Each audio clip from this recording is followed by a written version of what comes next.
We pray for better days. Good morning students. पिछली class में हमने कर्व ट्रेसिंग के कुछ इम्पोर्टेंट पॉइंट डिस्कस किए थे कि किसी भी कर्व को ट्रेस करने के लिए किन पॉइंटों की हमें रिक्वायरमेंट होती है, यानी वर्किंग रूल। और उसके बाद हमने एग्जाम्पल भी डिस्कस किया था। और ये हमारा जो कर्व ट्रेसिंग था जो हमने डिस्कस किया था वो आपका था कार्टेशियन फॉर्म में, यानी जो गिवन इक्वेशन ऑफ कर्व है उसमें हमारा एक्स और वाई वेरिएबल के अंडर रिलेशन होता था। तो नेक्स्ट उसी से रिलेटेड एग्जांपल है trace the curve y square equal to x minus 2 का whole square into x minus 5। तो जैसे कि गिवन इक्वेशन है उसको थोड़ा सिंप्लीफाई किया।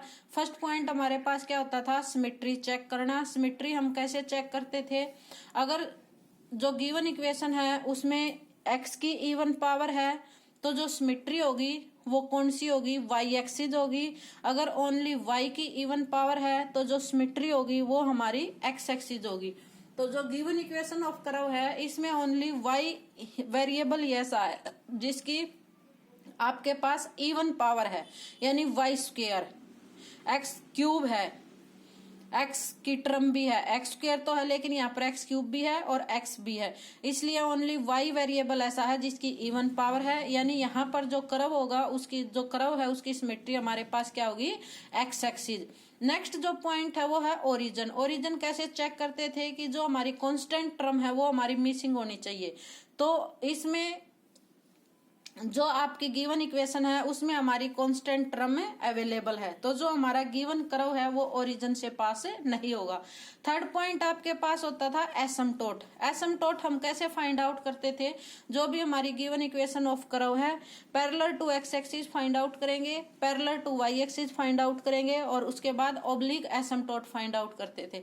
तो parallel to x axis find out करने के लिए एक्स की जो हाईएस्ट पावर है उसका कोफिशिएंट देखेंगे और जो पैरेलल टू वाई एक्सिस है उसका एसिम्पटोट फाइंड आउट करने के लिए जो y की हाईएस्ट पावर है उसका कोफिशिएंट देखेंगे। अगर हाईएस्ट पावर का कोफिशिएंट कांस्टेंट होगा तो पैरेलल टू एक्स एक्सिस या पैरेलल टू y एक्सिस कोई भी एसिम्पटोट इसमें एग्जिस्ट नहीं करेगा।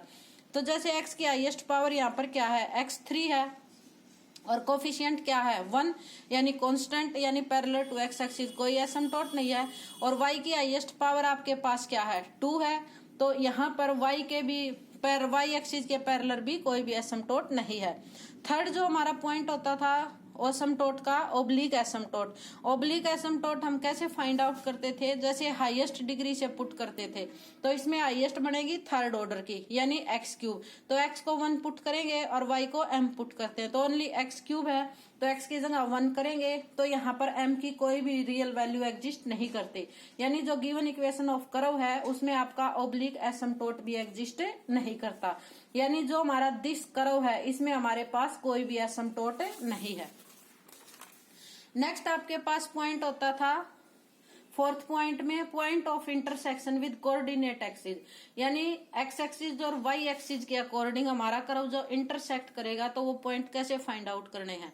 अगर हमें कर्व जो है एक्स एक्सिस पर मीट करेगा तो y इक्वल टू क्या होता था 0, अगर y एक्सिस पर मीट करता है तो x इक्वल टू क्या होता है 0।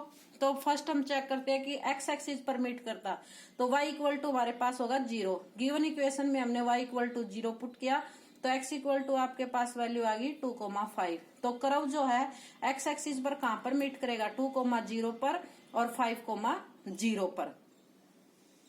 तो दोनों पॉइंट के अकॉर्डिंग हम जैसे शिफ्टिंग द ओरिजिन करेंगे तो स्मॉल x क्या पुट करेंगे कैपिटल X प्लस 2 और स्मॉल y को क्या पुट करेंगे कैपिटल Y प्लस 0, क्योंकि 2,0 पॉइंट था।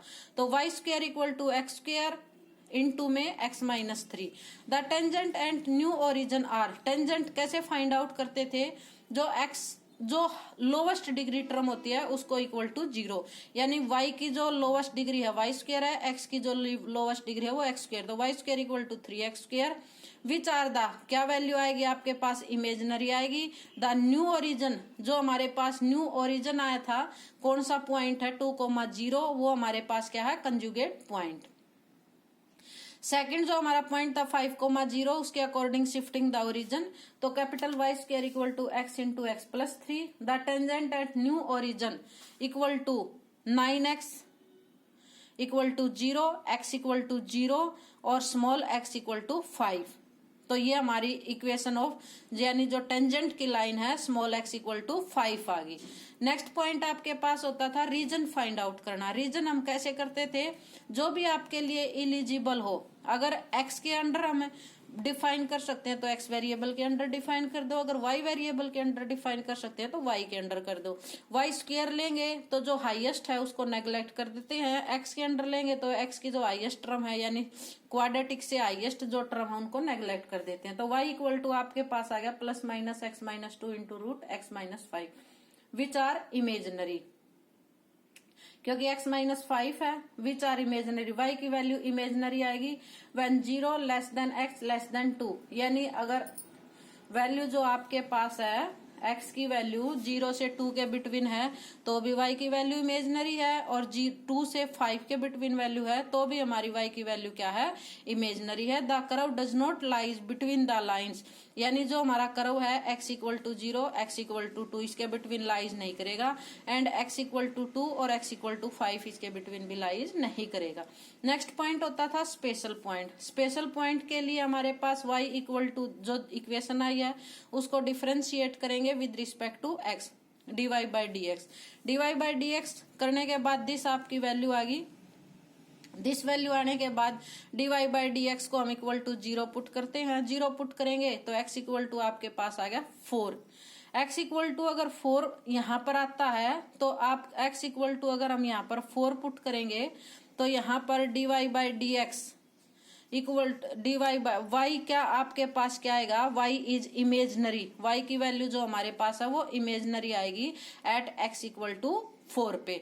और अगर dy by dx tends to infinity है तो x इक्वल टू वैल्यू क्या आएगी 5, यानी x इक्वल टू जब हम 5 पुट करेंगे तो जो dy बाई dx है यानी फर्स्ट डेरिवेटिव है वो किसकी तरफ इंक्रीज होगा, इन्फिनिटी की तरफ। तो इन पॉइंटों को देखते हुए हम अपना कर्व ट्रेस करेंगे।